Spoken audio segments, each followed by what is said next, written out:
তো হ্যালো বন্ধুরা, সবাই কেমন আছো? আশা করছি সবাই ভালো আছো। তো শুভ শারদীয়া শুভেচ্ছা রইল আজ রথ পূর্ণিমার।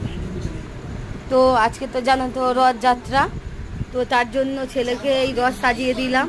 তো দেখতেই পাচ্ছ ওরা রথ চালাতে শুরু করে দিয়েছে।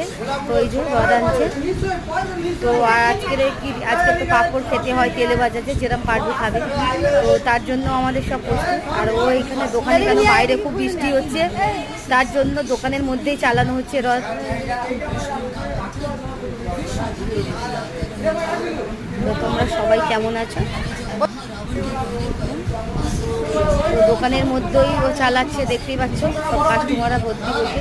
তো বাইরে এতটাই বৃষ্টি হচ্ছে, তার জন্য দোকানেই চালানো হচ্ছে। আর আমাদের ওপরে দোতলায় গেঞ্জি কারখানা, তো এখানে ও রথ নিয়ে চলে এসছে দোতলার ওপর। তো এখানে সবাই রথ একটু করে চালাচ্ছে আর প্রণাম করছে আর পয়সা দিচ্ছে সবাই, যে যেরম পাচ্ছে, আর ঠাকুরের প্রণাম করছে। তো বন্ধুরা, তো সবাই কমেন্টে জানিও তো কেমন হয়েছে আমাদের রথটা সাজানো, আর অবশ্যই জানাবে। জয় জগন্নাথ।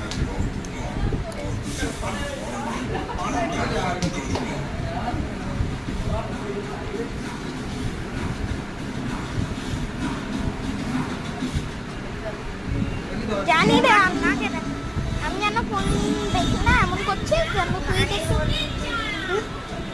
এমন করছিস যেন তুই দেখিস না।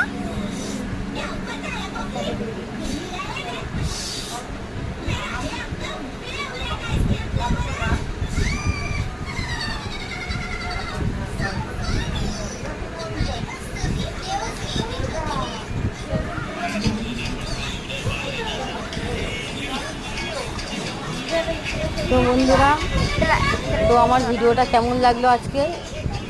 আর এখানে পাঁপড় দেখতেই পাচ্ছ, সব পাঁপড় খাওয়া হচ্ছে। তো আজকে রথ যাত্রা, তার জন্য পাঁপড় খেতে হয়। তো আমার দোকানেই পাঁপড় মানে দোকান থেকে ভাজা হয়েছে। তো এখানে গরম গরম জিলাপি। তো অবশ্যই কমেন্টে জানাবে, অনেকে জিলিপি খায়।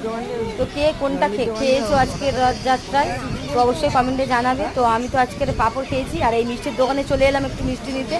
আর এখানে দেখো এতটাই আমার ভালো লাগছে দেখতে, এতটা সুন্দর লাগছে, তাই ভাবলাম তোমাদের সঙ্গে শেয়ার করি। তো এই দাদাভাইটা জিলাপি দেখো কত সুন্দর করছে। তো অবশ্যই তোমাদের কমেন্টে যদি ভালো লেগে থাকে অবশ্যই কমেন্ট বক্সে জানাবে। টাটা, আবার পরের ভিডিও নিয়ে চলে আসবে।